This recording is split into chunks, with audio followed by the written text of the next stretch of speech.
Railroading in Salem, the Rutland and Washington Railroad. Before railroads were constructed, the only way goods, freight, and people were transported from place to place was by horse, wagon, or coach. Mail and newspapers were often delivered by horseback.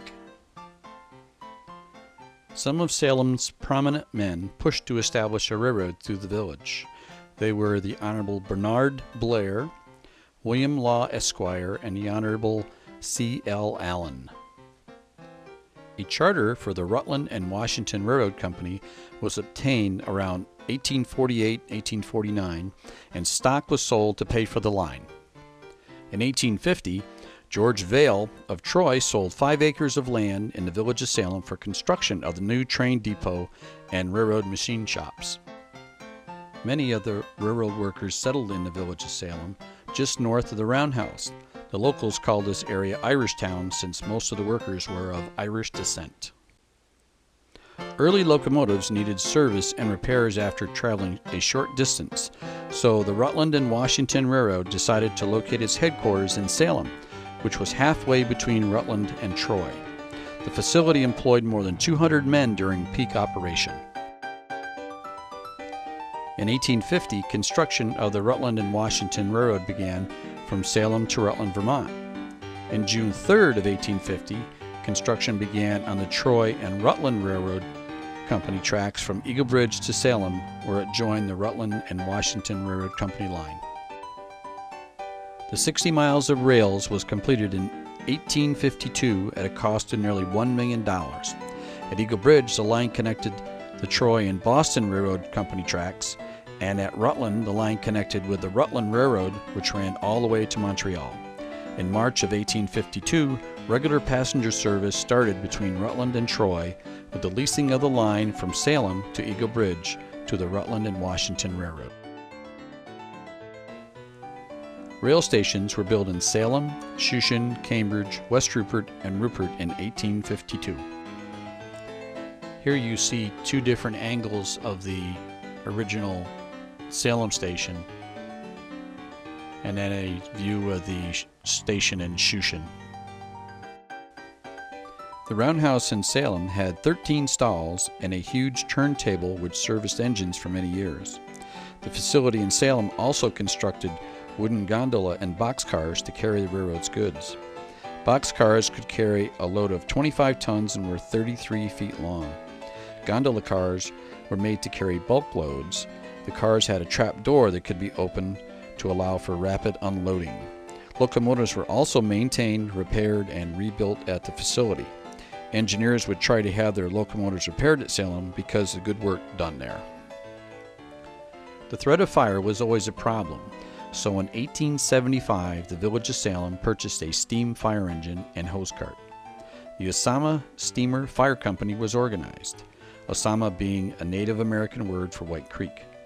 The D&H fixed a room in the roundhouse for storing the new steamer and hose cart. Most of the members of the fire company were also rail workers. The workers at the roundhouse always kept the fire going in the steamer so it would be ready in case of a fire. The railroad was an important part of the local economy. It provided an efficient passenger service along with an economical way to ship slate, marble, and commodities from Vermont and Washington County areas. Farmers were now able to ship their milk and other crops to Boston via rail. Milk was shipped in 40-gallon cans and brought to the train depot by horse and wagon. At that time, there was no refrigeration, so milk and other perishable goods had to be iced for shipment, which led to large ice houses being established in Salem next to the rail line. Ice was harvested from a pond on the north side of the village, a short distance from the Salem Ice Company, D&H Railroad, and H.P. Hood Sons milk plant ice buildings. Potatoes became the primary cash crop in the Salem area. In April 1889, 230,000 bushels were shipped that season, requiring as many as 75 cars of potatoes a day to be shipped at the height of the season, along with hundreds of cars of slate and other commodities. The railroad was also used to receive goods. In 1898, the Northern New York Wagon Repository of Salem, owned by Frank Wright, purchased 10 train carloads of wagons in 4 months. These wagons were then assembled in Salem and sold. Students from Shushan and Vermont traveled on the train every day to attend Salem Washington Academy. During the late 1800s, the railroads brought tourists to Salem. They would stay at the local hotels and boarding houses, while in Salem, tourists would rent horses and carriages and surreys to get around.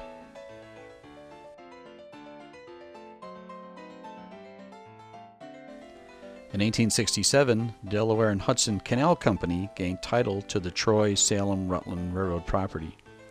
In May 1891, all the Salem shops were closed, and in 1904, the roundhouse was torn down, which ended Salem as being a major D&H repair center. In 1908, the D&H purchased the Greenwich and Johnsonville line and built a branch from Salem to Greenwich.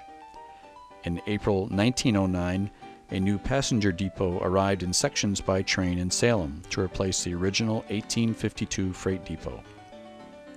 By 1914, an increase in the number of automobiles resulted in a big decline in demand for passenger service. Passenger service was ceased on the line June 24, 1934, which was the last day of school for that year. The community had convinced the D&H to wait until that date so students would have a way to get to school. The D&H discontinued the Rutland and Troy freight line in 1981. The Mohawk and Hudson transportation system, with its subsidiary, the Battenkill Railroad, then leased the short line branch from Eagle Bridge to Salem and the Greenwich and Johnsonville short line, which ran from Greenwich to Salem. The D&H tracks from Salem to Rutland were abandoned and sold, leaving only the 37-mile short line Battenkill Railroad to serve southern Washington County. In 1992, a group of interested people formed Northeastern Rail Preservation Group to help save rail service in Washington County. Passengers tours were started in September 1994 from Salem to Shushan for the fall foliage season. It was also conducted from Salem to Cambridge. Unfortunately, these tours were discontinued after a few years. Currently, the Battenkill Railroad still carries freight to businesses in southern Washington County. Fundraising for track maintenance, rehabilitation of the Salem D&H Depot, and other rail structures is an ongoing preservation project. Railroading in Salem, the Rutland and Washington Railroad. This program is based on material from The Back Shop and Other Tales, Railroading in Salem, New York, 1852-1995 by William Cormier. Additional material is from The Village of Salem, 1761-1994 by Catherine Tomasi. Other material is from History of Washington County, New York, 1737-1878 and Bancroft Public Library. There are several books available on the history of Salem. To see how to order, go to www.mcmorrisphoto.com, click on News, and then Railroading in Salem. Special thanks to Al Cormier and Kay Tomasi in documenting Salem's rich history. This program was produced by Tom McMorris. To see more videos, go to mcmorrisphoto.com and click on News.